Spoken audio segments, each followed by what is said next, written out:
নমস্কার সবাইকে। আজকে একটা নতুন ভিডিও নিয়ে তোমাদের সামনে চলে এসেছি। আজকে আমি সফট পেস্টাল করে দেখাবো। সফট পেস্টালের কাজ অনেকেই আছো যারা ফ্রেশার্স জানো না সফট পেস্টালের ব্যাপারে। তাদের জন্য বলবো আমি এরপরে টিউটোরিয়াল ভিডিও নিয়ে আসবো সফট পেস্টাল নিয়ে। যাদের করার ইচ্ছা আছে তারা দেখে করতে পারো।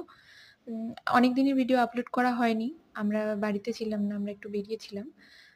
তো ভাবলাম এটা দিয়ে নিজেকে আবার কাজে ফেরানো যাক। সফট পেস্টাল খুব ইজিলি করা যায় আর খুব তাড়াতাড়ি হয় আর সময় সাপেক্ষ একদম নয়। আর যেকোনো জিনিস দিয়ে করা যেতে পারে। শুধু আ একটা পেপার আর পেস্টাল হলেই হলো। তো সফট পেস্টাল কি যারা একদমই জানো না আর ফ্রেশার্স আছো তাদের জন্য আমি টিউটোরিয়াল নিয়ে আসবো আগামী ভিডিওতে। এটা ফার্স্ট পার্ট, যেহেতু শর্ট সেহেতু সবটা শেয়ার করা গেল না। তো নেক্সট পার্টটা অবশ্যই দেখো। আর কমপ্লিট ভিডিওটা কেমন হয়েছে আমাকে জানিও। ভালো লাগলে অবশ্যই সাবস্ক্রাইব করে পাশে থেকো। তোমাদের সাথে আবার দেখা হবে। অনেক ভালো থেকো। Thank you.